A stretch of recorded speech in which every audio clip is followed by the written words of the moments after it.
Wrestling Sheet Radio. I'm your host, ProWrestlingSheet.com, editor-in-chief, Ryan Satin, here with my co-host, Jamie Iovine. Hey, everybody. And back with us once again, Jay Washington. Hey, everybody. I just felt like I'm going to do the same damn thing. Hey, everybody. It's my morning greeting, even though it's 5 o'clock.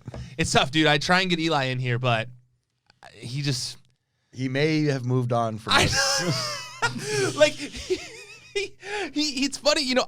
He's one of my Eli. I told him like, don't worry about it, because it's like Eli did so much for the site, you know. Yeah, so much. He's graduated. He's graduated to a little bit, yeah. Where I'm like, if you can't come, I totally understand. Like, it's okay. He's very busy with his job and stuff these days now, and so I'm very thankful to have Jay covering when we need someone to step in here, because now Kevin was sick too. So yeah, I heard like that. Yeah, he seems sick. I was like, yeah, he's complaining about it enough. Yeah. Damn. Yeah, be a man if you're gonna be sick. Just take that shit. Like, take that shit. Yeah, but I was like, I ain't got nothing to do tonight. Till tonight, I gotta go to work. Yeah, you got to keep yourself awake anyways until you gotta start bouncing. So man, he's on IG. He's like, my feet hurt. I have a cold. What? He's got his feet in a bucket. Yeah. My body. Ow. Well, speaking of out of action, there was big news today that we dropped on the site. First to report that Samoa Joe is once again injured. Not even in the ring. And this is such a huge bummer, man. Like, when you look back on it, I'd almost forgotten to a certain degree how much bad luck he has around WrestleMania season. Oh my God, he's only performed at one WrestleMania, and that meant it was 60 seconds. I was just gonna say that he's only wrestled once at WrestleMania, and that's from 4 years of being like on the roster, able to wrestle, you know, like in the world of WWE. You know? Yeah. So it sucks. Huge bummer, obviously. So he's what's the extent of the injury? So basically, from what I was told, they were doing a commercial. I believe it was for NBC to promote Raw, because now that SmackDown has all these commercials for Fox and stuff. I think they were trying to do one for USA wants one as well. So they were doing like an NBC Universal shoot to promote Raw. I don't know all the details. All I really know is that there were stunts that were being done on the show, in the commercial, and that he was going through a table in a spot, and it was a bad table break. It didn't go as planned, and at some point he hit his head. I don't know if he hit his head on the table and then it broke bad, or if the table broke bad and then he hit his head on the ground or on something else. I'm not sure, but from what I heard, he suffered a head injury while going through this table. Oh, that's no good. And it was a day after he had come back on Raw. I mean, because what you got from those of you all probably recall, he had the thumb injury that he was out of action for a few months with. They put him on the desk. Then everyone loved him on the desk. It kind of almost gave him a new life on Raw, because everyone was like, God, where is this guy? Why haven't we seen this guy with all this charisma here? Because we all know he's got it. And then immediately thrust into one of the main event programs with Seth Rollins and Kevin Owens and the Seth Rollins disciples and all that kind of stuff. Fancy new haircut. People are loving it. I mean, people are loving that Joe is involved. I don't know if people are loving, we'll get into that. I don't know if people are loving all of this Seth Rollins I thought you meant they're loving his haircut. They love the haircut. They love the haircut. Much more than the Monday Night Messiah and his man bun. All right. I'm not kidding. Well, I think I at least like I liked his new hair, because it at least explained what he was growing it out for that other time for a while. Like, you were wondering where he was going when he was growing his hair out. But so he comes back, and then a few weeks ago on Raw, he does that outside dive during a match. Clearly hits his head going down, suffers a concussion, is out of action for, I think it was 2 weeks, I want to say, or something like that. They bring him back on Monday. I think he did a few live event matches before that.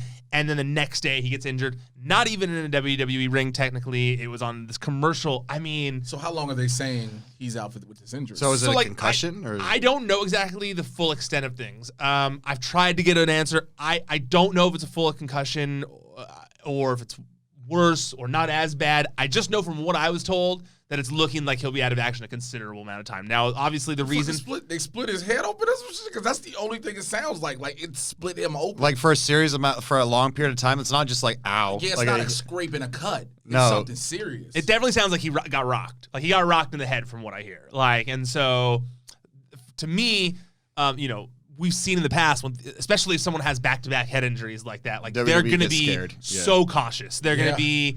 Nowinski you in a minute now. Yeah, they'll be overcautious with the situation, you'd think, and what? WrestleMania is what, 6 weeks away or something like that. I find it hard to believe that he's going to be like back in a main, in a WrestleMania program. My head up, like he probably. It's not even him at this point. At that point, yeah, no, it's the medical team. Yeah, they're gonna be like no, but he'll try to do what he can. That's the crazy thing about guys when they finally get to the main roster. Guys who've been on the Indies for years.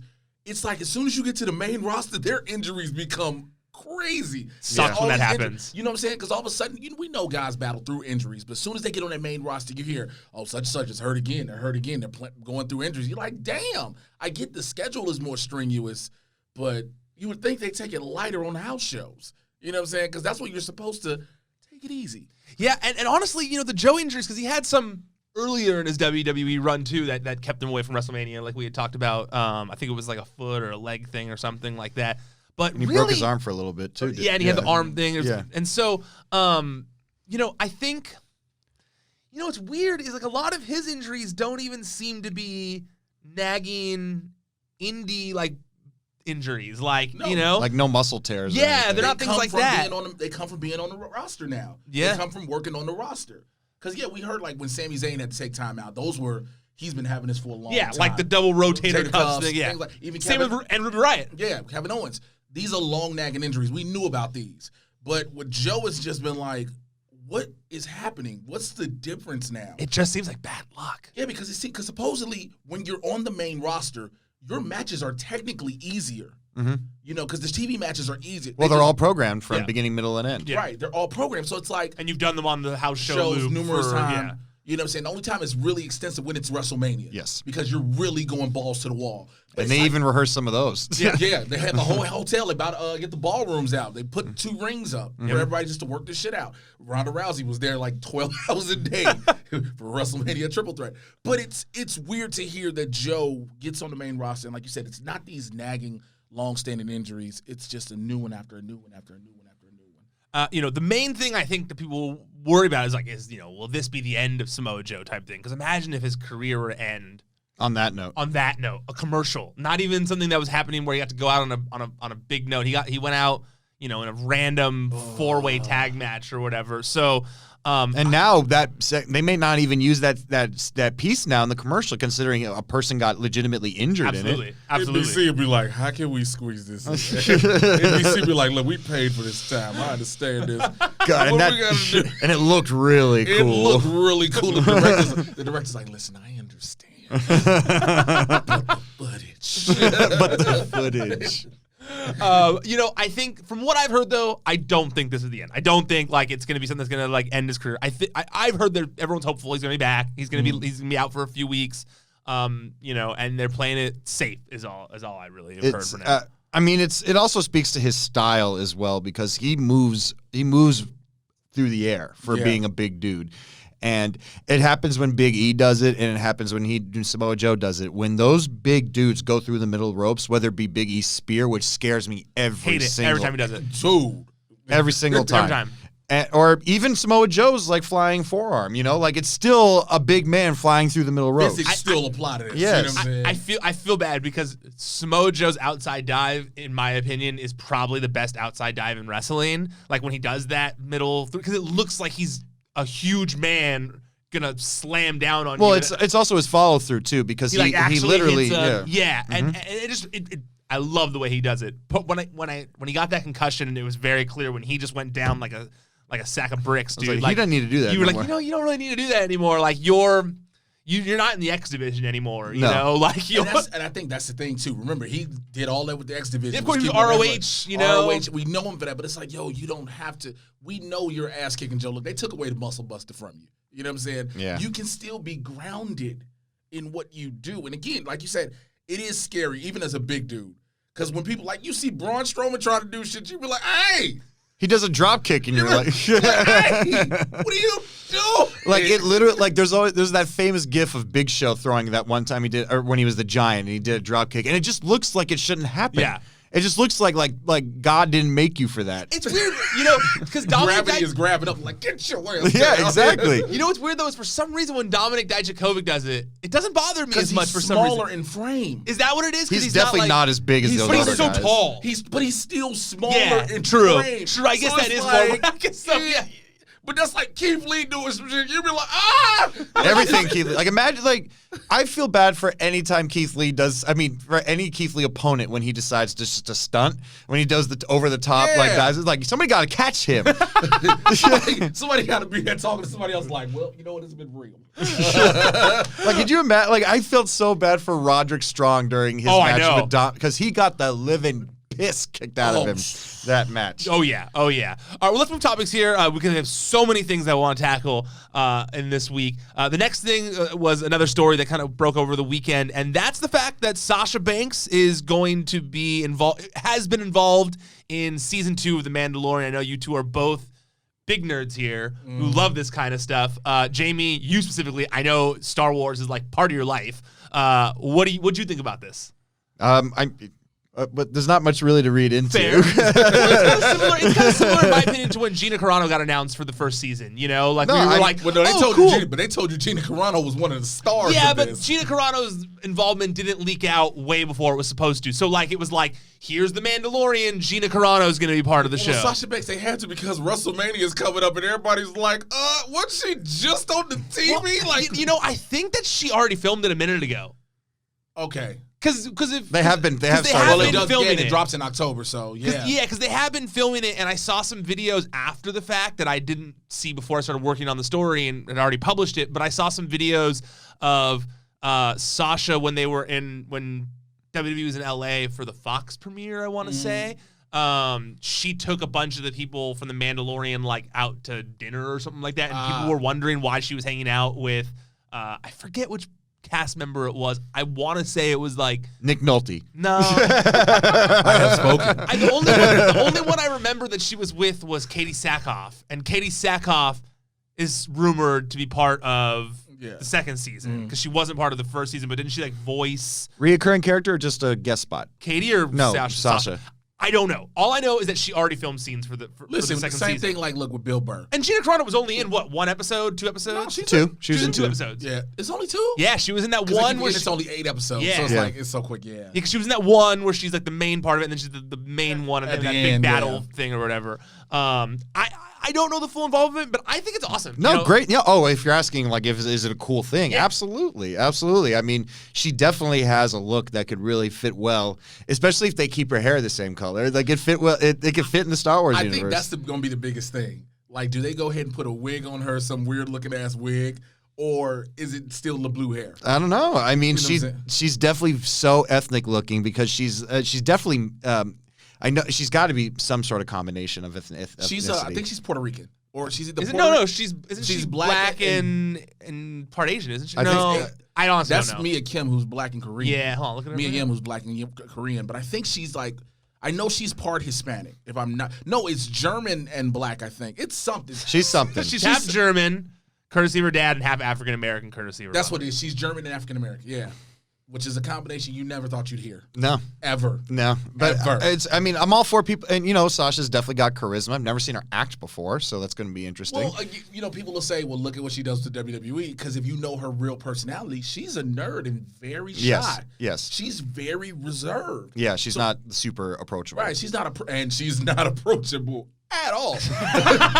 At all. But so her Sasha Banks, the boss personality, is one thing. Now, if they're going to translate that or just try to give her something else, because again, she may be trying to look her way to go transition out of the business. A lot of people are doing it. They're using the WWE as a stepping stone. Listen, I can do this, but The Rock's making all this money. And not getting hurt. Right. It would also be so funny if Sasha has to leave WWE to go do outside efforts for her to convince the people in WWE that they should have been doing stuff with her the whole time. So then she becomes a part-time performer. I don't know if she's ever going to leave the company, though. I think from what I understand, she likes wrestling too much. From what I understand. I meant more of she's a lifer Bella part-time. Twin, and I don't want to compare her to the Bella Twins, but in a Bella Twins type way where Cena. you go outside, you prove your worth. Yeah. Hey, there's interest in me outside. Look at these things. I want to be doing it inside, but you Cena won't let me. When they They forced Cena down everybody's throat. I will always say that. They forced him down everybody's throat.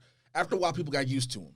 Then they pulled him off TV because Cena started doing these movies, and they were like, what movie is he doing? Hey, can you come back real quick? We need to push this program. Yeah, people miss Cena right now. They miss Cena. I miss Cena. Well, he's coming back for WrestleMania, but it's like they miss him now. Yeah. And so that's going to be the thing with Sasha Banks. When she's gone, it's even now. You miss her on TV. You're like, there's something missing from this. And you look around and you're like, Sasha Banks. So we'll see how that plays. The true women's champion of SmackDown. Because I'm sorry, Bayley is not doing it for you. Everything in name. That's it. Bayley is champion in everything in nothing but name. Yeah. That's it. Like I'm sorry, like she's not carrying herself like a champion. She doesn't like. She's always like whenever there's a promo with Sasha and Bayley, Sasha's in the front. Bayley's got the belt. Yep. Like what? It doesn't make. They might be doing that on purpose to play into a future. But it's literally she doesn't speak. I agree. No, I agree. So far, her heel character has been a little less than. It's inspired. a haircut and one segment of her chopping down the inflatable people. Yeah. And new gear. That's it. Yeah. That's new gear and music. That's it. Jamie, you being a Star Wars guy, I only saw one real rumored idea from Star Wars / wrestling fans. Based off of what? Well, I'll tell you. That's what the only thing I saw was that there was obviously no factual basis to this whatsoever, but I guess there's a character called Sabine Wren. Does that sound familiar? This girl? Oh, she's from Clone Wars. Yeah, that's what. Yeah. Because you watch that, don't you? Yeah, she's another Mandalorian. Because the other thing says that she's a Mandalorian with colorful hair, basically. And so that seems to be one of the things I saw people talking about on the internet. Because she has like blue hair like Sasha. It wouldn't be the first time. Like Saw Gerrera started off in Clone Wars. Yes, he did. It became a part of Rogue One. Are we not friends? The greatest character in Star Wars. My favorite line. All right, lastly on the news topics before we switch to Raw and SmackDown, AEW and NXT. Quickly, I want to know, there was a report out this week, and WWE confirmed it, that Tito Ortiz did a guest training. I'm sorry. Hooray. He trained at the WWE PC as a guest, not a guest trainer. And that's actually why I wanted to bring it up. I'll just start it off here. I can honestly say I have zero interest in seeing Tito Ortiz in WWE. I feel like I had all the interest in Tito Ortiz when he did stuff with Impact, and it was always such a letdown, in my opinion. Mm-hmm. And it always kind of felt like. Well, there's that this is that famous video. The August 1 warning, yeah. And nothing happens. Nothing. Crickets, you know? And I feel like, you've already got Cain Velasquez. I don't think. Do you think this is another Saudi play? That's my only thing. Yes, I definitely think so. That's the only reason I think it is. It's gonna be like in 10 years, he's gonna get like Gilbert Gottfried versus like Rampage Jackson. Like Gilbert Gottfried though? Can I be honest with you? I would watch the shit out of Gilbert Gottfried versus Rampage Jackson. I'm just saying, he's literally. I would pay $60 to watch that on pay-per-view. He's literally just like making wrestling Super Smash Brothers. He really is. That's the best fucking analogy I've ever heard. That is exactly what he is doing. Like, he's just like, I'm going to take everybody from every sport. Well, because what it does is it keeps him from having to utilize everybody on his roster. If I get a couple of big names who are big elsewhere, here go this Saudi show real quick. And it also helps in terms of, like, when you look at it, like, literally just before we started recording this, I was reading an article about how, because of Super Showdown, there's, like, only one Raw in between the next two pay-per-views. Like, there's Super Showdown, and then there's Raw, and then there's Elimination Chamber. So it's like, it was talking about how there's just, like, too much. And so if you have these, like, part-time random people that you can just kind of, like, throw in there that appeases the guy who's giving you billions of dollars. Yes. I say just fucking do it. I mean, listen. And they don't even, they kind of almost, like, to a certain degree, like, the Super Showdown stuff kind of goes away until they come back up again. They're like, we'll talk about the trophies they're holding for a few weeks. WWE Blood Money.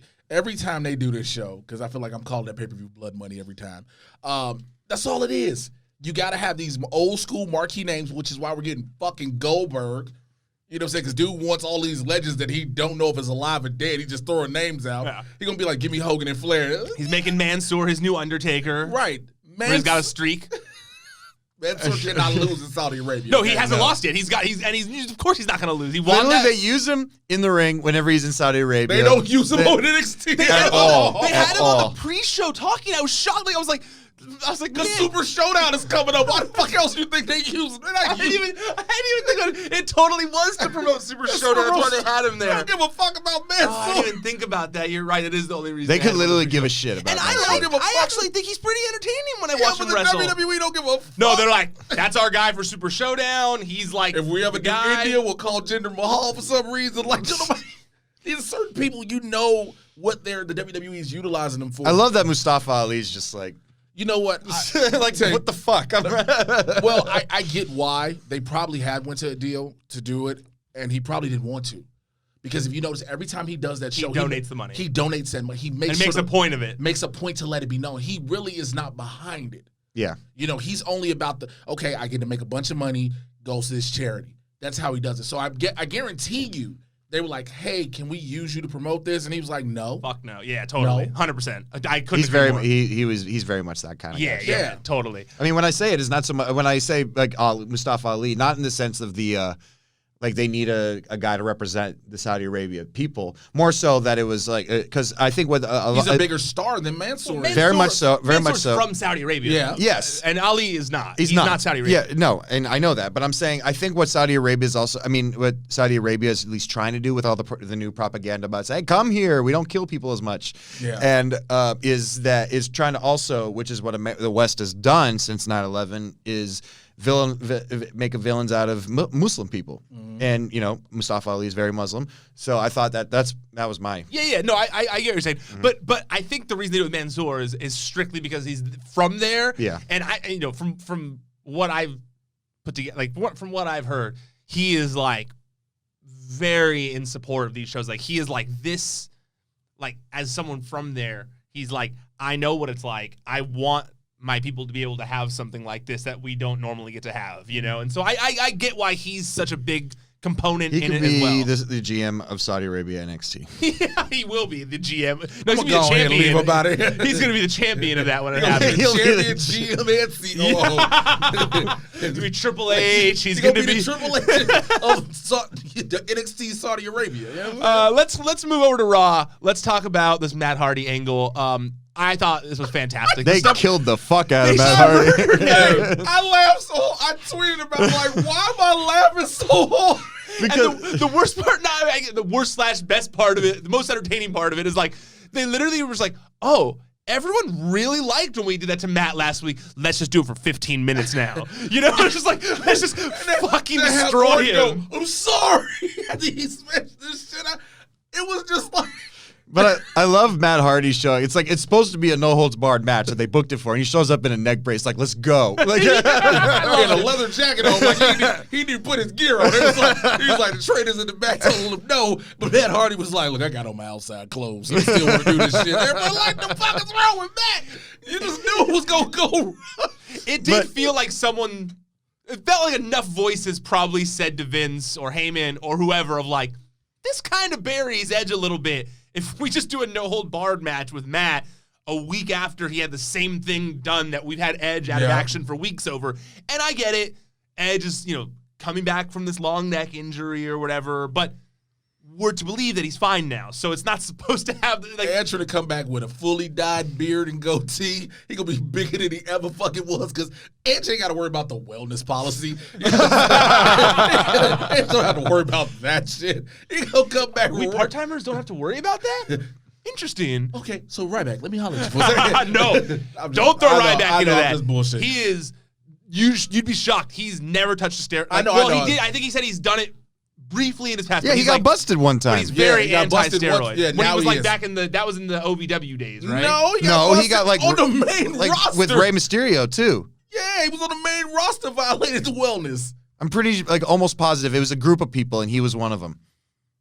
Yeah. Okay. All right. But nonetheless, so I don't think he was. You I don't think he was part of that group. Why don't you just I'm Google Edge violates wellness policy? Nothing comes up when I search Ryback violates wellness. Ryback? Why are you looking at Ryback? I said Edge. Edge definitely was part of that. Oh, yeah, Edge definitely caught it. I thought you said Ryback. I was said talking about Ryback. Oh, I was talking about and Edge. then you said that he was part of that, so I thought you were No, talking about Edge Ryback. caught it before, too, yeah. Yeah, okay. I bullshit about Ryback. But nonetheless, it's like Edge will come back way jacked, all of a sudden you be like, oh my God, is that what a steel chair to the head does? Get you super jacked? Yeah. I mean, but what really did it for me in terms of just like you said, it's insanity, was usually with a concerto, it's one and done. Then he went back to it. No, he did a few. Well, I know. When the second time, it just was wild. I also liked, like, sometimes there's things in wrestling that make no sense, but it looks cool, so you're like, whatever. Like, when he had Matt on the steps, and then he stacked the other step next to it to get a higher angle, you're like, wait, but that makes it so you're not going to hit him as much. Like, you're helping him when you do that. That's the key, Ryan. I know. That's the key to keep from killing him. But when I was watching, I was like, well, doesn't make any sense, but this is still great. If he's a little higher off the ground, that makes less of it that's going to be curved down. So. But then when he did the second one, he was just flush up to the steps and just like, what? And the ref was like, Matt, you still okay under there? Matt's brother. I would not trust anybody but either Edge or Randy Orton to do that to me. Like, I wouldn't trust anyone to do that to me. Anybody. Because you can't, here's the thing, you can't run through that. No, like I was, on the way here, I was listening to Sean Spears on Chris Van Vliet's podcast, and he was talking about the whole chair thing with Cody that happened back when they had their match, or before the match when they were hyping or whatever. And he was like, yeah, it was a gimmick chair, but it was still a steel chair in most parts of the chair. And like, we had a backup one just in case we lost the gimmicked one. But like, at the end of the day, it was still a steel chair. You saw what it did to him. Like, it messed him up. Like, you can't, like, it's going to hurt still regardless. Well, also, what I was thinking about, what was alarming me so much was it's metal on metal on metal. Got the ringing in his ears. First of all, also, here's another question. They couldn't send nobody from the back to help this motherfucker? Nobody. Not even a trade when the motherfucker's doing it 24/7. They couldn't send no. Vince is standing there at the locker room door like, this guy's going to AEW. Don't you think about it. Not a son of a bitch back here run out. Any fucker goes through this curtain. Like, he couldn't send no medical there was no medical team. No refs. There was no refs. There was no security. There was nobody. It was one ref, the ref that was supposed to be out there for the match. Nobody came out there and was like, hey, Randy, you might want to stop killing this motherfucker. Like, no. No, I know. I loved it. And also, I just, there are times when Randy Orton is not booked as well, in my opinion, because it's just like they've done so much with him. And I felt like he is like, right now, he is working at the top of his game. Like, he's just on all cylinders. Like, this is something that he's passionate about. He likes the creative. He can do what he does best. And honestly, he's one of the most captivating people in WWE at the moment. I mean, barring we haven't seen Edge in a one-on-one match yet, and since he's come back, it's been a long time. It's been a long time. And I'm not saying he can't still do it. I mean, he probably still can. It's probably just takes a few more rolling around and get his feet back. But I think if everything is going the way it is, this Mania match is going to be one of the best, in my opinion. Like if the build alone. Great. And honestly, Randy can do all the work, and he's killing it. Edge so just far. has to do a comeback, and then you get Christian in for one segment. You get Jeff Hardy coming back at a certain point. He just takes everybody. Yeah, and you can just keep doing these things until Edge finally comes back to to get the revenge for everybody. The question becomes, and Jamie, you just brought up a good point. Edge hasn't had a match on TV. Mm-hmm. And if we talk about it with NXT, Mauro Ranallo brought it up with the Dream, Velveteen Dream. Now, granted, these are two different scenarios. Edge has been gone for 9 years. Yes. You can bump around and train in the Performance Center and everywhere all you want until you in front of a crowd on TV. Granted, WrestleMania, there's no breaks in the matches. Nope. So now you got to keep going. So that's the thing we got to see. We got to see something with Edge, because if not, we all going to be sitting there like this. Also, that's why it's going to be a hardcore match. I guarantee it. It's also his nerves as well, because you could tell he was a little, well, even on the was it a day of or whatever for the Rumble, he was legitimately shook before he walked out there. Yeah. Now his first, it's a featured match at WrestleMania. It's your first match back in 8 years. That's a lot of pressure. That's a lot of pressure for I don't care who you are. That's a lot of pressure for anybody. Absolutely. Moving on a little bit here, I feel like I'm one of you guys agree with me here. One of the things I'm liking with Drew McIntyre right now is, for the past few years in WWE, it's felt like there's been this divide between what WWE wants and what the fans want. And if the fans get any inkling of this is what the management wants, then they immediately are against pivot. it. Yeah. They're immediately against it. And I like that we're at this point right now with Drew McIntyre where we're not getting that. I think that for once in a few years, it was same with Kofi too, but even with Kofi, there were all these like valleys and things they put Kofi through because the management felt like they too weren't sure if he was main event material yet. To me, with Drew McIntyre, it feels like for the first time in a while, everybody's on the same page. Management thinks Drew McIntyre is ready to be the guy. The fans think Drew McIntyre is ready to be the guy, and they're all just getting behind him. And even something as silly as like his count is, like, he's got a name now. Yeah. You're not liking it? I was gonna wait for you to be done. I don't like this incarnation of Drew McIntyre. Really? They've been building the way they've been building it for like the past 6 months too, because you've been seeing it slowly but surely. Yeah. When he first came back with Dolph Ziggler, it was like okay, but then they split off. Well, I don't like that he was with Dolph at all. I didn't either. Yeah, I I don't thought love that that was either. a waste. It was No, such but a I meant waste. since Rumble, I felt like you don't like what they're doing. I don't like Buddy. I don't like Buddy like guy Buddy Drew. Drew McIntyre? I don't You like Like, it. buddy. He's like, hey guys, I'm gonna kick you in the face real quick. I will say this segment with The counting I hate. the I counting, hate I'm the fine counting. with it. The counting, I'm fine with it. It's whatever. Because it's not even creative. it's not creative. Well, listen. Wait. Also, and I didn't like that it got a name. He's now, pretty too. much going, here it comes. Like this. well, it's his way. You know, Well, we love HBK fucking stomping because the it's basically ground. another way to call. It makes sense because he's gonna do it with his foot. Yeah, but that one, I'm trying you're to bring really logic, alerting. and Jimmy's No, but like, that no, one, that one, you're totally Well, no, alerting not, your I opponent. wasn't saying like you're giving it away. I'm Like just saying. warming up No, your it's foot? just like I how think silly would it be like if Goldberg right before a spear, like, oh boy, like Godfather, like Well, the no, hoe it's, train. it's a way for them to call the spot without calling it. You see what I'm saying? Like every time Roman Reigns goes, ooh, you know he's gonna go for the spear. Now, if you're jumping over wherever, you know that's coming. But if you're Edge, all you got to do is just do the thing, and that's That's enough. the same thing, But that's though. why It's not stupid. so that's like Orton when he hits the ground, he starts punching him. I'm not saying don't do it. I'm saying find something better than counting to 3. He actually counts backwards to 1. Also, it's just the actual physical That act of act counting 1, is 2, dumb to 3. me. I love when Sean does the This is what needs to stepping. be cut as a clip right here. So you love the step. You love the pounding on the mat. Yes, I love you Orton the doing diamond that. Cutter, Yes, I love all that. You just don't like physically one. Three, That you feel like it's 2. lazy at countdown. It's so lazy to me. It's literally like, okay, watch out. I will say, the countdown thing's fine with me. I did laugh a little bit when they named it. I would love it When if they you- said, like, what is it called They now? called it like the Claymore Countdown now or something like No. that. And I was like, I didn't know. That's how must you have get a misunderstood. Fandango situation where you're like, it's Fandangoing, It's you know? the least creative, just like everybody count with me. It's And got I people behind here's him the to a problem. certain I degree. guarantee you that's not WWE management. That's Drew. Oh, he's doing From it. what I've heard, Drew was doing it on the live events. People were into it, and he just started doing it on the shows, and It's and working it got over. clearly, but I just, You're like me all day today, where I was like, you fucking inspired me. I was texting Jamie, and I'm like, man, why is everyone singing along to Chris Jericho's theme song? Did you see? There's an article about Shinsuke's why they changed his music because of that. Yes. And I fucking agree with you about the singing along with Jericho's, but that's something we'll talk about later. We'll get that in a minute, but Jamie is the one who I was texting. I was watching Dynamite. I was rewatching Dynamite, and I texted our group chat of like, why is he always like, why is everyone singing along now? And Jamie said something like, you should tweet about it or something along those lines. And I just took him, I should tweet about it. I tweeted about it jokingly. I definitely didn't say it, like serious, like you should tweet that. I was more, I didn't tweet were like just actually. saying Just I was joking. And then I joking. got like 500 replies of angry people like, don't tell me what to do. Don't tell me what to do.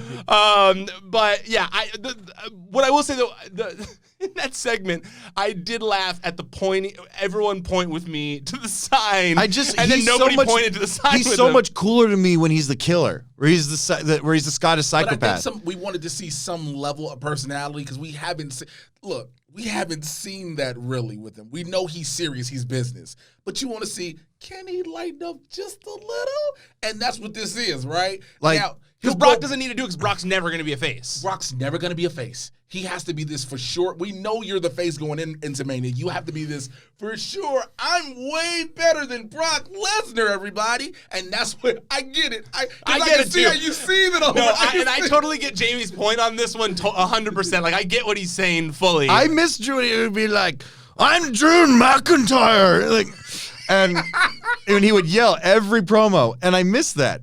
I don't know. He was just scary to me. Like when he would march out like this. You know what's the best part now? I got merch. Give me a T-shirt. He's so happy they made him a fucking T-shirt. First of all, Drew McIntyre clearly has never had a T-shirt. He came out of the room was like, I got a shirt. I think he was doing that to show that he was mocking Brock on the shirt. No, I think he was happy he got a fucking shirt. He's like, you can buy this. He about to do a whole bunch of www.shopzone.com. He finna be up there with the Street Profits and shit.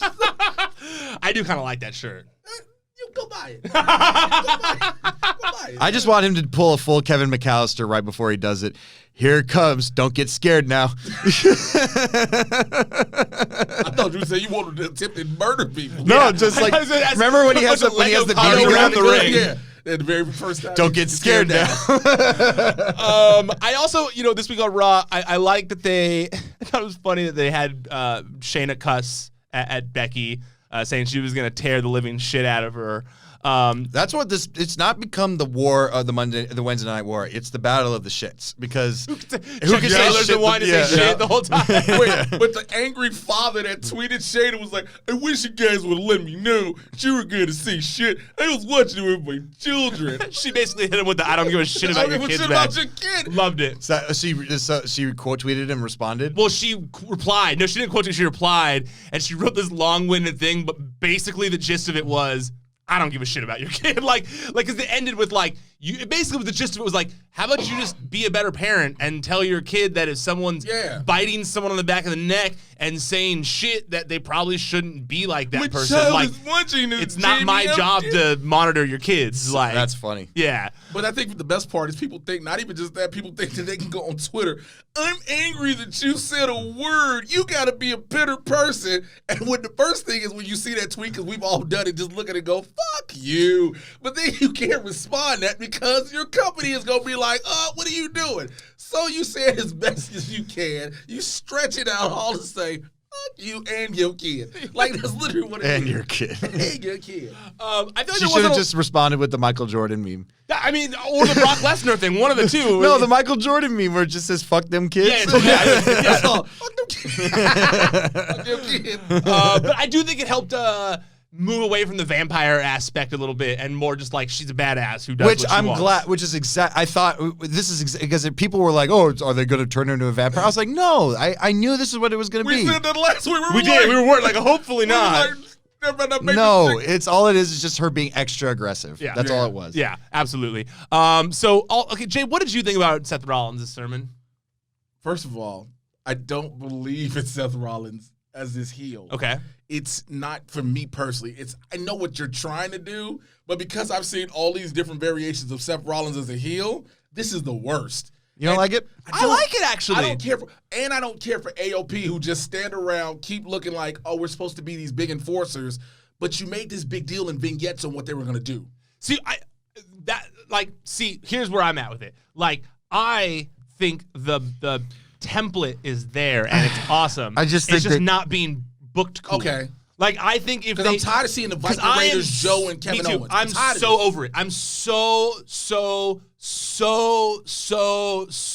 over the just talking segment that Kevin Owens interrupts. Then he brings out Viking Raiders and says, well, they're ready for a fight. And then a tag match starts or whatever, or it's booked for later tonight. I'm so over. It's doing such a disservice to this new heel character. Everyone said Seth Rollins should turn heel again. They do it, and then they just and the worst part, they're dedicating time to it, but they're literally just copy and pasting the thing from the week before. I just really wish they gave it a fucking name. It drives me crazy too. Nuts. Oh yeah, there's yeah. It drives me they're saying nuts. Seth Rollins and his disciples, but that's a stupid name. They don't have too. a stable. Can't nobody come up with a stable name. You know that's all. It's what because it is. they said the disciple. I honestly, maybe I'm wrong, but it feels like they were call them disciples, and everyone was like, yeah, but everyone's gonna think of the disciple from WCW, and it was call them the disciples, and then okay, and then it was everybody was like, wait, that sounds just like the WCW wrestler or whatever, and so now they're trying to not make it sound so like Bruce Beefcake, yeah. Ed Leslie. You mean we're doing a whole Ed Leslie stable? What? So yeah, the sermon just fell so flat for me. I just think they need a T-shirt. It's Something. so weird. It's so weird to me when I see Buddy Murphy wearing a Seth Rollins T-shirt. No. Murphy. Yeah, just Murphy. Oh yeah, now. he's Murphy now. It's just Murphy He's now. nobody's buddy. He's just Murphy. And now Murphy's coming out to Rollins' song, Which makes no sense to me. Like by himself? Did he come by himself? It was still, he lost his entrance, so like now it's like he's just little like lackey. Well, he because looks like buddy- J&J Security, but not. You know, like it's like he has no identity anymore. They took his first name, they took his music. He He's doesn't kind of speak. standing there in the background now. He just makes faces now. And it's not like he's like some imposing figure or whatever. And there are people who are literally listening to this and people who've been tweeting, well, he's one half of the tag team champions. You act like that's supposed to mean something in this situation. And they only did that because they wanted to put a belt on Seth so they have a reason to keep having to Seth have him on as a TV. main figure. That's you know? the only reason. I did like at the end of the show that it ended with Street Profits being injected to it a little bit, but I worry that it's just going to be the same thing, but just with Street That Profits. was fair. I was like, okay, but are you going to finally give them the belts? The list of the different tag team partners Seth has won the belt with is interesting. Very interesting. Jason Jordan. Braun Strowman. Strowman.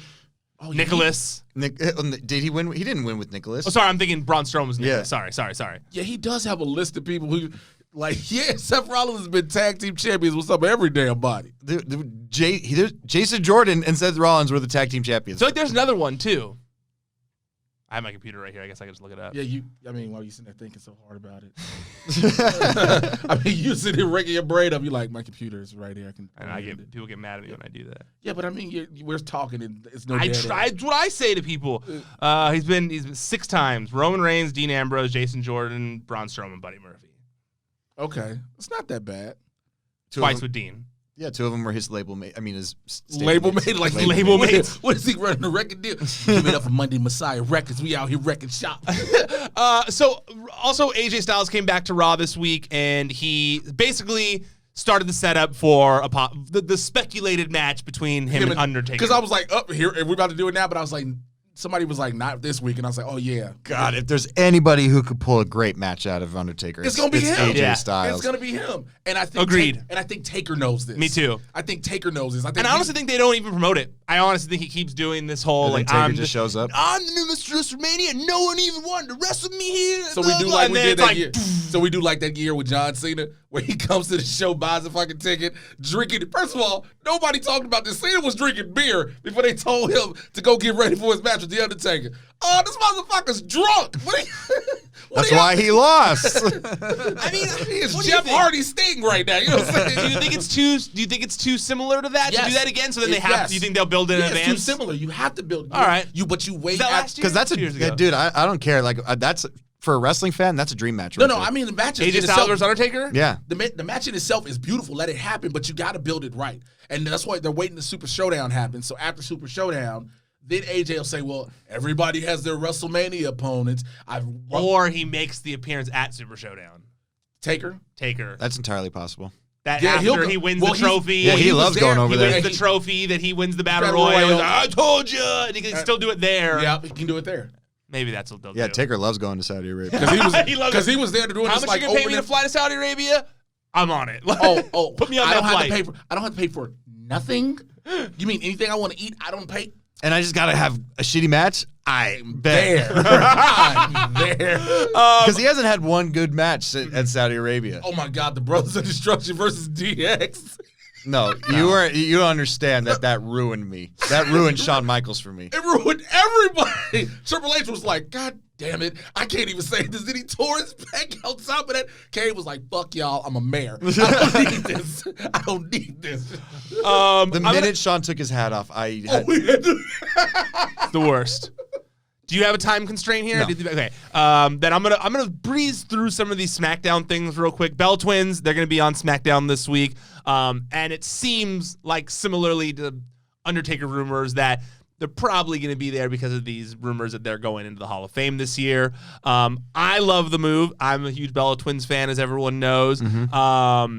I'm pumped about it. I think they deserve to go in. I'm looking forward to it. When people broke down to me and I did some research about what the Bella Twins have done, because at first I just look at it on the surface level. I'm like, the Bella Twins? But then when you look at it, you're like, oh, the Bella Twins do deserve to go in. absolutely. Absolutely. They No question. absolutely deserve to go in. Absolutely. I mean, It's going to be funny, though. they're like, oh, but like fans are like, oh, they can't work. You're like, you know how many motherfuckers in the Hall of Fame that can't work? And also, Man. they can work. Like, it's just I'm not saying. I'm just saying that's not a good prerequisite. Yeah, No, not a good it's prerequisite. not. It's stupid. I think it's funny though that it's going to be WWE Hall of Famer Brie Bella and her husband Daniel Bryan. Like where she's going to the Hall of Fame before he is. Love that. That's Cracks wild. me up. You know, I think That that's Brie so Bella, funny. like she gonna be like, I'm a WWE Hall of Famer. What's that, Daniel? I believe I'm the only WWE Hall of Famer You can in this take family. the trash out. Hall of Famer, not you. Bertie, which one of us are you going to listen to? The WWE Hall of Famer or the one who isn't a WWE Hall or of the Famer? guy who got whipped by the Fiend. Which one are you gonna listen to? I got 2 rings, wedding ring and And a this- Hall of Fame.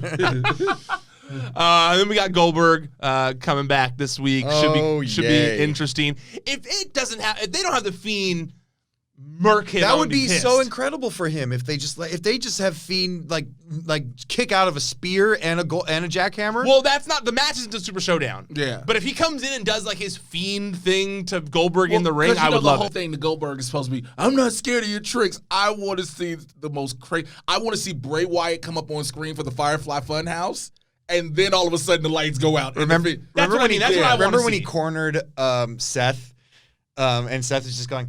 I would love Goldberg to do that. That's what I'm really hoping they'll do because otherwise he's not getting as much from this. What about Goldberg's heart? I don't think he realized. He probably ain't seen that Fiend mask up close and personal. His heart's fucked up. He going back to Forged in Fire, Knife of Death. He was like, spooky. You chickened out last week. I sent you the clip thinking, well, Jay will post this clip that he promotes. No. The problem was it didn't come out in the right resolution because I don't have an iPhone.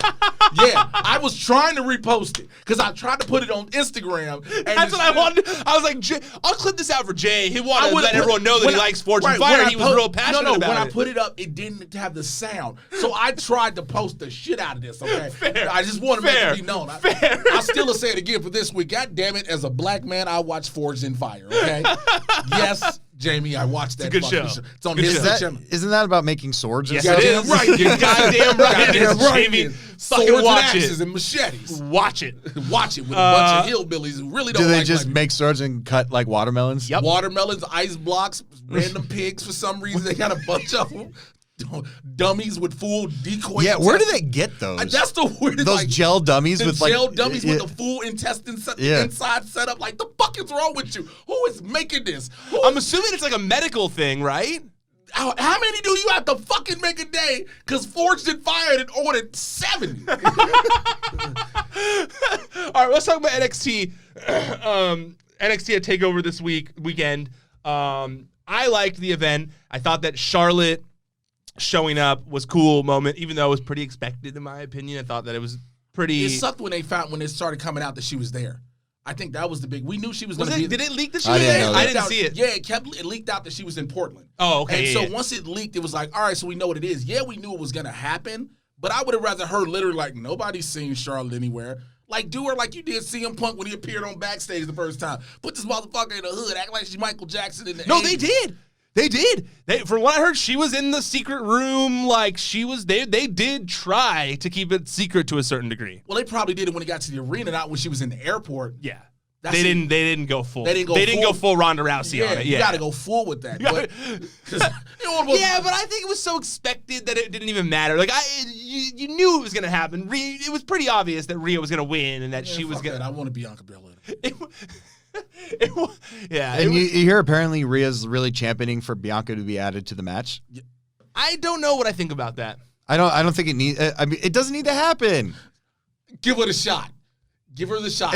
She doesn't have as much invested in it. Okay, so what happens? It's going to be what, next week or something that Charlotte and Bianca Belair. It's going to happen. They haven't said it yet, but They haven't said yeah. it. So if Bianca Belair beats Charlotte due to a Rhea Ripley interruption or whatever, then does it add a case for her to be added? If she beats Charlotte, yes. Okay, that's what I'm saying. If she beats, because the only way she'll beat her, booking wise, is Charlotte comes on the ramp or do something. Her entrance music plays. It distracts Ripley. Wait. If she beats Rhea, if Bianca beats Rhea, No, if Bianca beats Charlotte. Yeah, okay, Excuse me, yeah. Rhea comes up on the ramp. I'm Yes, sorry, Rhea. yes. If Rhea's on the ramp or something like that. which I think they could do. It wouldn't surprise me. But honestly, It doesn't need it. I don't think it needs it. I think that Bianca will have her time. Bianca will have her time, and I feel like the three-way will only. I guess like the whole point is like this is this unstoppable force in NXT right now, Rhea Ripley against, top of the mountain in WWE in Charlotte. I just feel like Bianca being there would almost feel like it would feel almost like it was forced. It would feel like they did it to prove a point, like that Bianca deserves to be there. And we all know Bianca deserves to be there. But would it be good? Absolutely. They'd have a great match, but storyline-wise, I don't know if I... And then people will say, well, do we need another triple threat match? Because there's been a lot of female triple threat matches at WrestleMania. Yeah, female triple threat matches at WrestleMania. So for that reason, yes, I get it. I almost want to see Bianca versus Charlotte on TakeOver the night before, but that also doesn't make any sense. Because then if Rhea Ripley wins, why does Charlotte not get an advantage the night when she won the Royal Rumble? It doesn't make a lot of sense. But I liked it. I liked her coming out. I liked Bianca on NXT this week coming out. And it was just so random. Like, it was in the middle of a match when she didn't even touch nobody. She was like, oh. Hey, hold on. Like, you can do hit him with the Kanye. He was Taylor Swift. Look, I'm going to let you finish right there. I was like, yeah. She's like, you don't even go here. That was funny. That was good. You don't even go here was funny. It was a little silly that Chelsea and Kaden Carter just kind of like stood there looking at her, like waiting for her to leave, and then resume their match and had a regular like trade of pins. You were like, wait. But everybody was just coming out when they felt like it that night. Like Ciampa comes out like, hold on, like what? That was a big Austin Theory was like, I got a match schedule. And he was like, not tonight. What the fuck you mean? This is my time. Did you not see the run sheet? What the fuck are you covering? Ciampa, he do this whole thing. I got to get rid of Johnny Gargano. Austin Theory like, get the fuck. I'm not even part of the roster yet. Come on. I'm trying to get a job. And he even like would come in once and then he'd get like tossed away and then he'd kind of like finish the thing. He'd kick him again and then he'd finish what he was saying and then like threw his ass out the guardrails like 18 times. Like if I'm Austin Theory, I'm like, so that don't count as my job. It's my, that's my performance eval. No, I love the segment. What'd you guys think about the idea of him saying that that in order to get things right, Ciampa, there needs to be no Johnny in NXT. I find it hard to believe they're going to be doing like a loser leaves town match between two guys who are the faces of the company, and have openly said, they're never leaving. I'm not going to leave this roster. I'll quit before. Yeah. Yes, that does add to the match technically because you go like, well, shit, like who's going to actually lose then here? If they go that route. If they go that route. Well, I mean, you'd think if one of the guys is saying he's going to remove the other guy from the promotion that I just really don't need this again. I just really like. Thank you. Can I get some? I'm glad. Yeah, no, that's where I was going to get to. It's just we did this. Are you a bunch of times? Are you that lost on what to do with a lot of people on your roster that you're about to put former main rosters as most of your champions? Because you're finna put that belt on Finn Balor. You're gonna do that. You're gonna give Charlotte the NXT Women's title.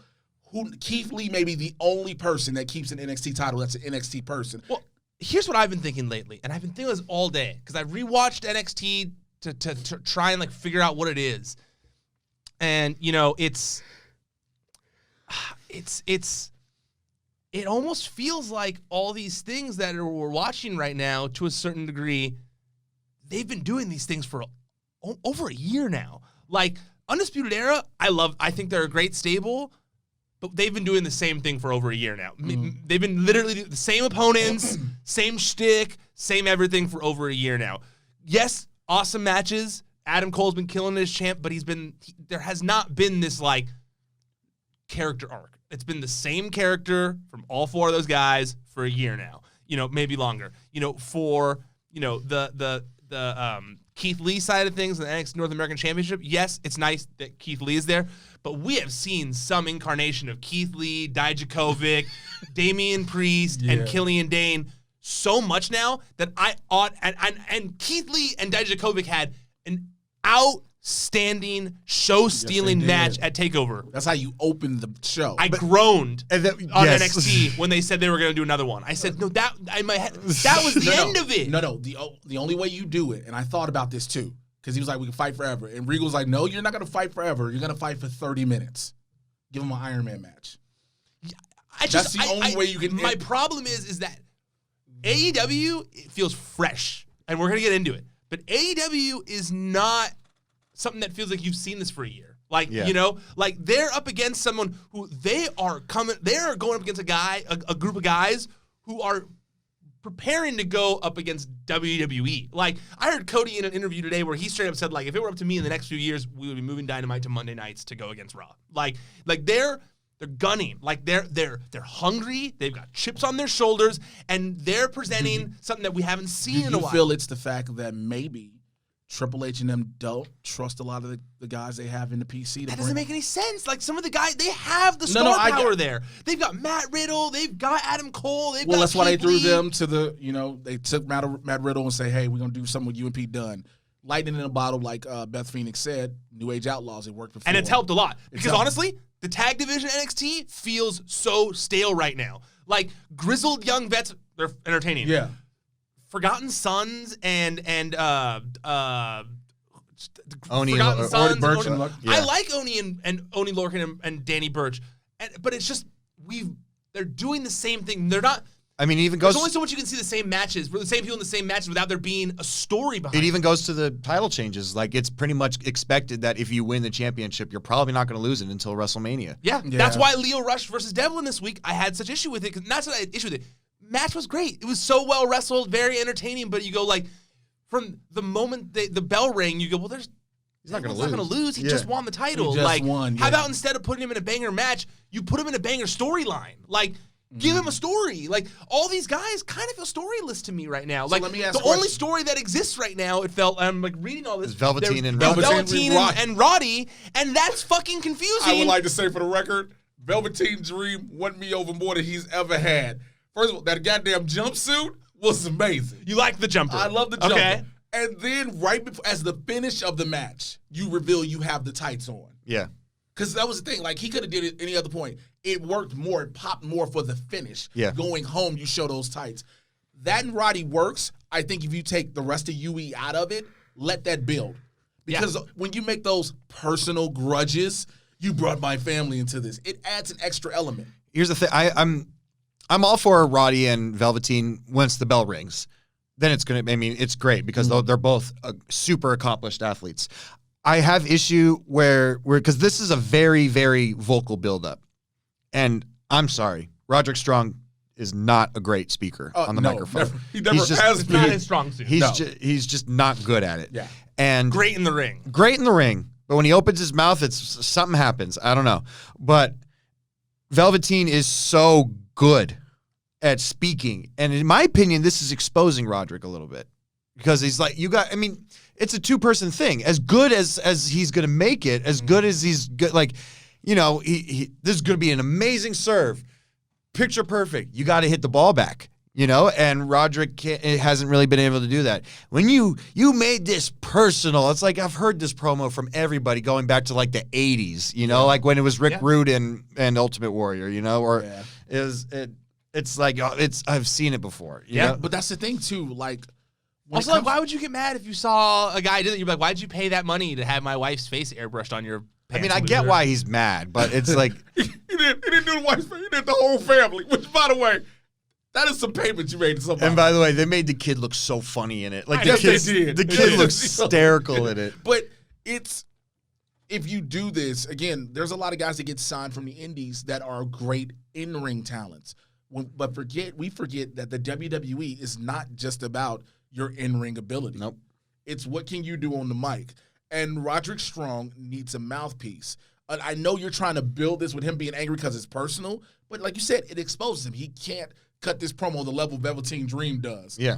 And what he kept doing during the match in itself, first of all, I love the Prince shades and everything. The way he does it, it keeps getting in his head. Yeah. And yeah, you're going to have that bell go off. Roderick Strong does what he does. But what happens to Roderick Strong if you break him off from UE?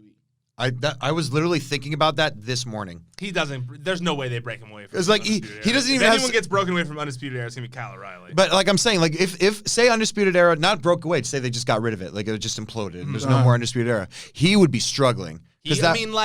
Remember he was. He was kind of. He yeah. was. And I like that thing they did with him, where they kind of like told you who he was. I thought it did the best they'd ever done for him as a face, and it still was. He was an X amount of years of being in the hottest stable in NXT, and it still hasn't done anything for him. And I'm sorry, he's gonna lose his entrance. Like although he did have a cool theme song when boom, like that thing, like true. By the way, I remember he had a cool entrance when he was before Undisputed Era. To my the theme, recollection. but other than the theme, like what does he do? I'm trying to remember now. It's been so long. I don't know. I've been in this long. I loved the theme song. I liked his old theme song. But I liked his old theme song. It's just if you take away Undisputed Era from Roderick, he's nothing. He definitely is struggling without Undisputed Era. Yeah. I completely agree with you. That's why I saw a lot of people today when I suggested that Kyle be the one that they have break away from the group to turn face.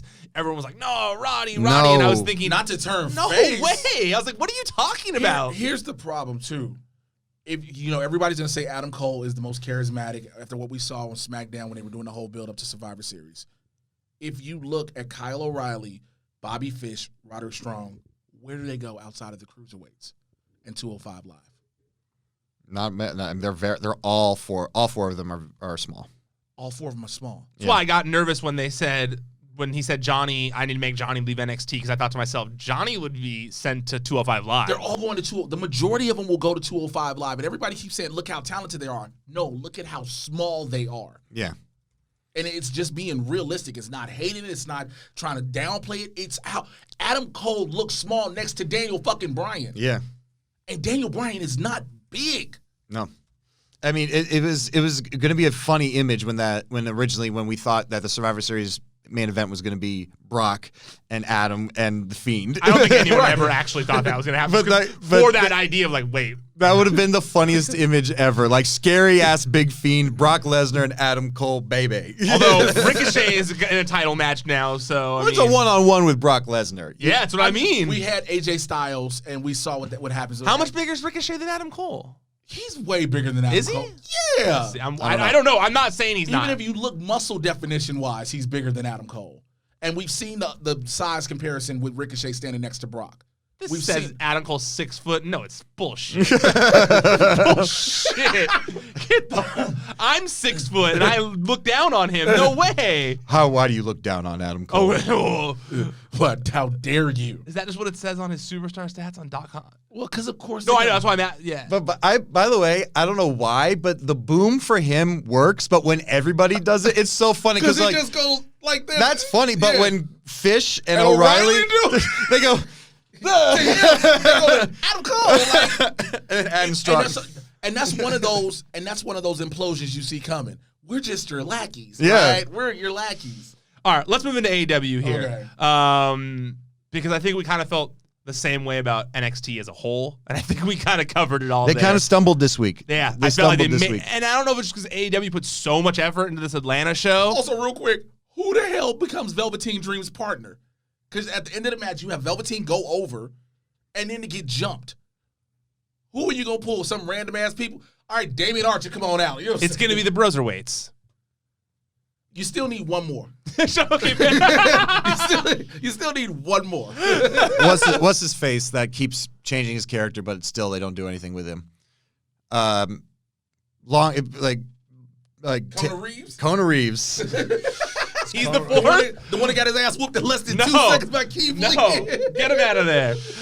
Okay, so AEW started off with this tag team battle royal, and as fun as this was, for me, it was hard to overlook that a lot of it looked choreographed. I felt like there were just so many teams standing around and just waiting outside of the ring. Outside of the ring, in the ring, standing in the corner, and it was like at least. Because because when the Dark Order, those two guys for the Dark Order were in the corner, and they were I forgot who they were first, and then I see them in the corner of the screen, and they're putting the mask on. I was like, you're supposed to do that before you walk out. And I forgot that they were Dark Order people. But it was also weird to have Raven just sitting there with the Dark Order, and nobody acknowledges it. But then on social media, the AEW social media who acknowledged it. So then I was thinking, did the social media team mess up?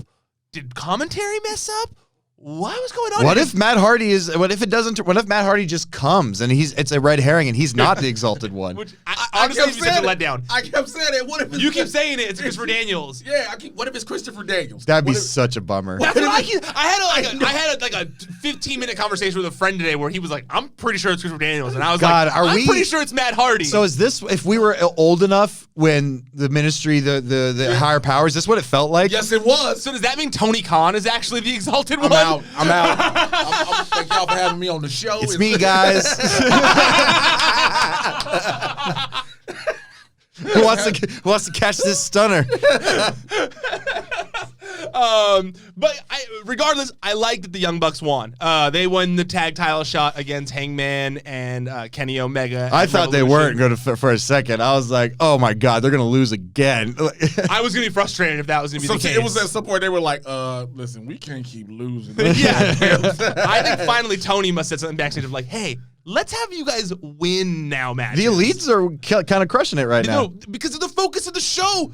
Weird how that's good for a promotion called All Elite Wrestling. Like the Elite would be a focus of the show. And that's why that tag team match is the Elite, no matter how we play the whole, Hangman Page says he's not part of the Elite right now. It's all the fucking Elite it's a focus match. And it even played well at the end when they were pulling, later in the show when they were pulling after Kenny. the Hangman and Kenny match when they were just pulling on Kenny Omega. I liked it.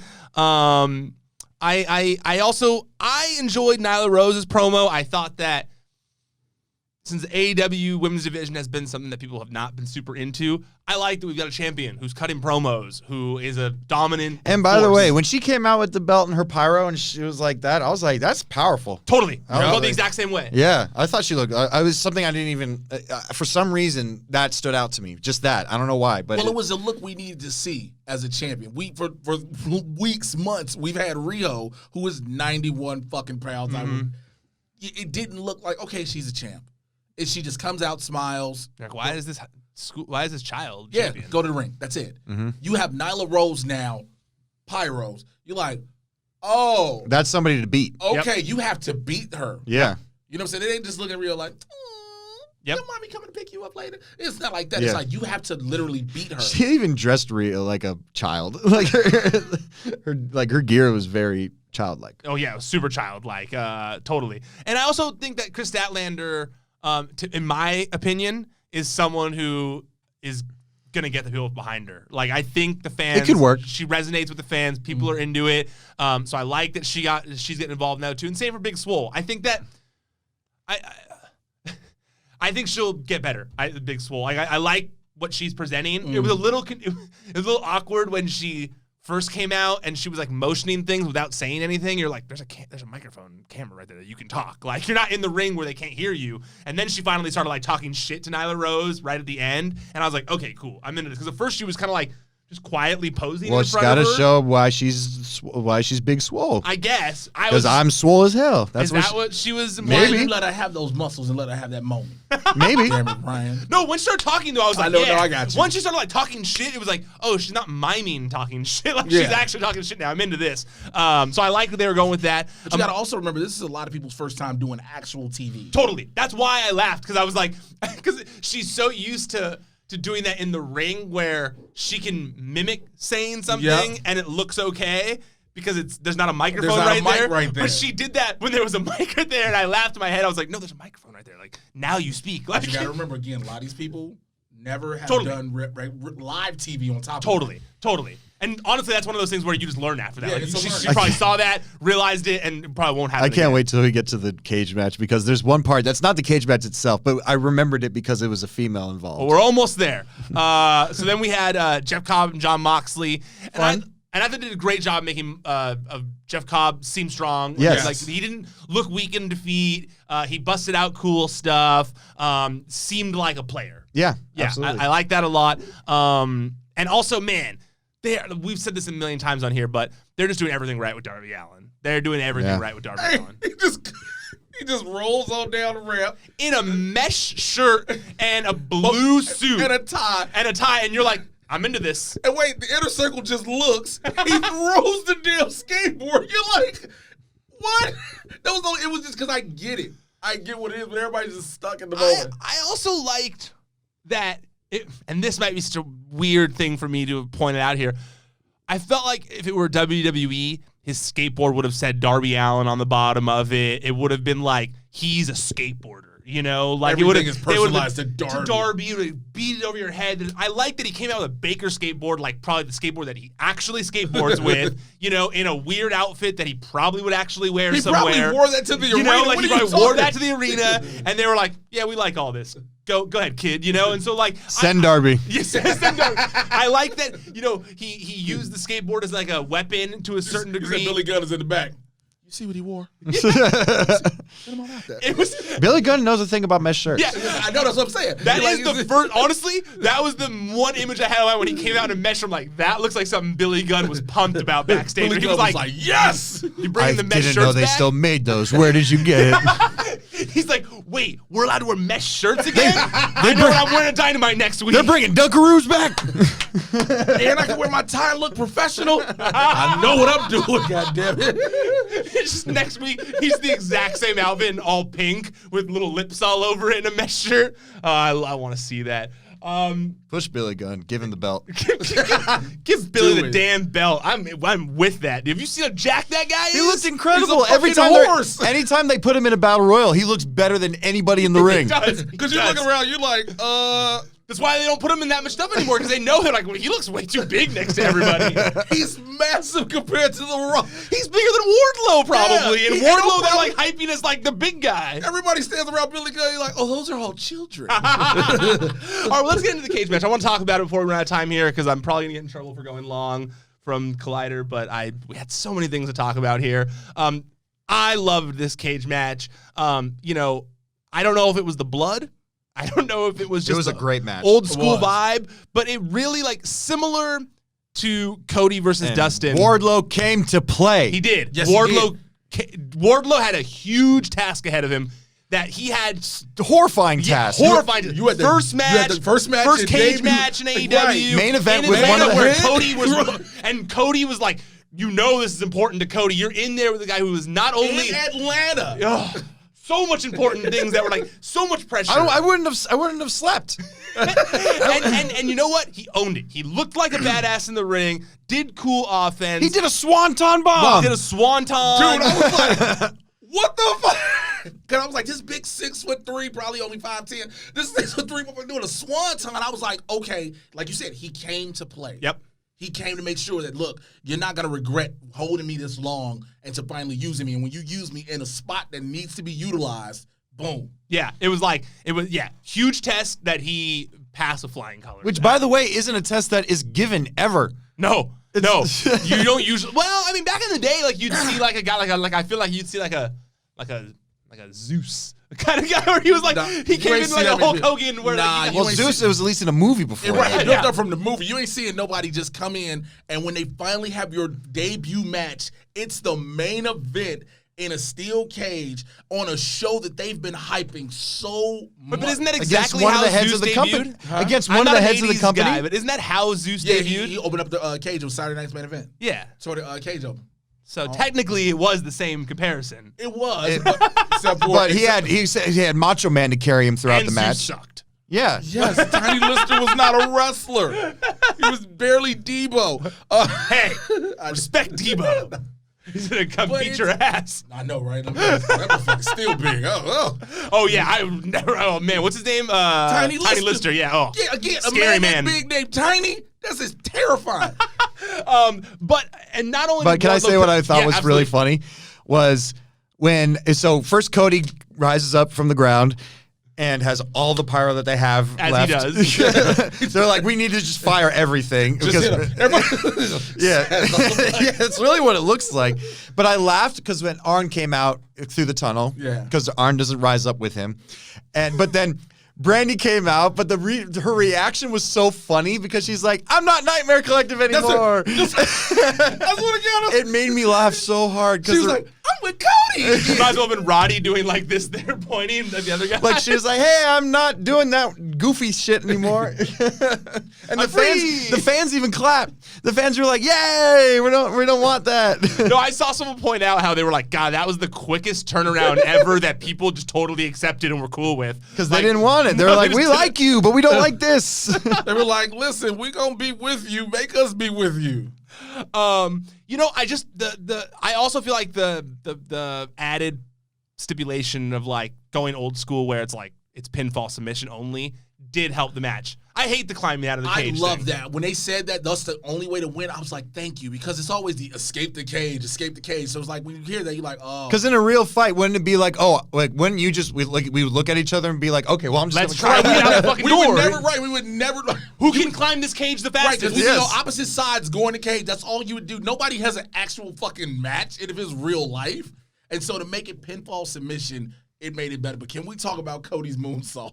Of course. That thing was so crisp and beautiful the way he did it. And I love that he's afraid of heights, too. But he kicked And he got back up there. Yeah, I know. He still does it every time. But he Third kicked time the he's piss done out it, of right? Wardlow. No, I'm saying Down, he kicked the piss out of Wardlow. Oh, he climbed back up. No, he climbed back up after he won. Yeah, and I feel like Wardlow did a good job of catching him. Yeah, but that leg caught him all in the face. He was just like, oh, count three.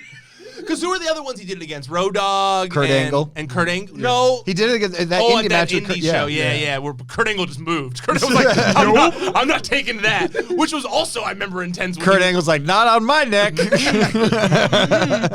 Hall of Famer. Nope. Respect to Dusty, but no thanks. But yeah, Cody is just, he grew up watching WCW, so, he gets the old school vibe of things. And he is, similar to the Dustin match. Like, he knows how to evoke those old school emotions out of you.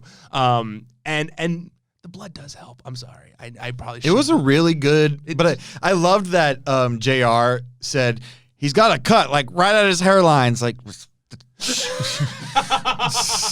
You let us know exactly what this is. Like, like he cut it with a razor blade. Yeah, it's like, no, that's where it's because they do it there so they could hide where the incision is. Like they do that on purpose. Right, JR had some moments last night where he was like asking about Chris Statlander's gimmick, and then Excalibur started to explain what the gimmick was, and in 2 seconds, JR was like, "No, I wish I hadn't asked that question," or whatever he said. He was like, "No, yeah, okay, cool." It was cool." something else JR did on commentary. I'm trying to remember, because I remember turning around and cake thing.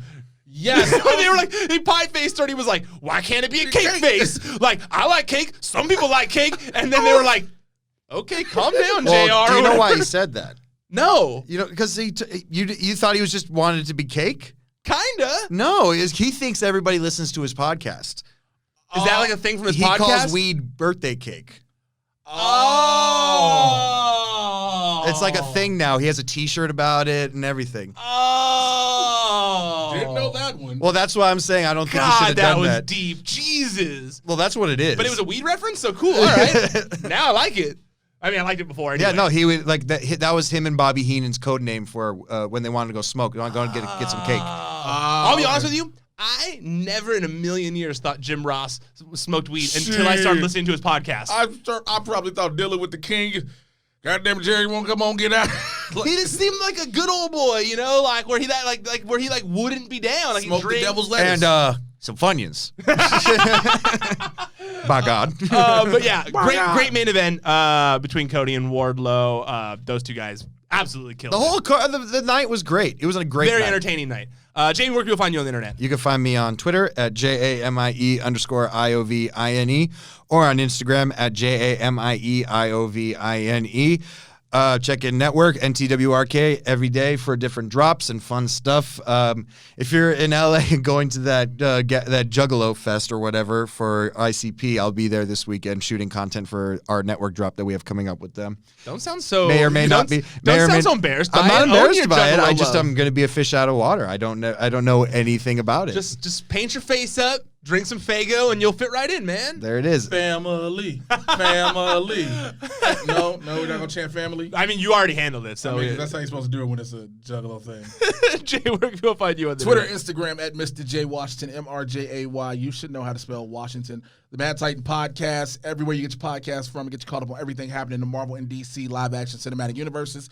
March 7th, I am at Amped Up Wrestling for Compton Mania 3, 1405 South Center Street in Compton, California. Doors open 7:30. Bell time is at 8 p.m. Yes, it is in the hood in Compton, but it is a good, fun time, and it gets the community involved. And so see me, and I'm wrestling Robert Baines. Nice. So I'll be in the ring against Baines again. Man so. formerly known as the Hobo. Yeah, we did a triple threat match the show before, and the other guy that was in the match, we were like, I feel like we just, like, you're here. Okay. Because we just did everything. And so they decided to put us in a one-on-one. So I'm excited for that. Nice. ProWrestlingSheet.com. That's where you can find all the top stories in the world of professional wrestling throughout the week. YouTube.com/C/Wrestling Sheet. That's where you can find the video of this show and other video content that we put out. Also, make sure you subscribe to the channel while you are there. Like the videos, comment. I read them all. I appreciate it very much. I know some of you liked my rant from last week, so keep the comments coming. I appreciate it very much. But if you want to listen to the audio, then make sure you go search for Wrestling Sheet Radio on all the biggest podcast platforms. And also, you can find me every once in a while on WWE Backstage. It airs Tuesday nights on Fox Sports 1 at 11 p.m. Eastern Time. Okay, that's it. We're done. Officially tapping out for now. Until next time, stay out of the dirt. Keep your eye on the sheet.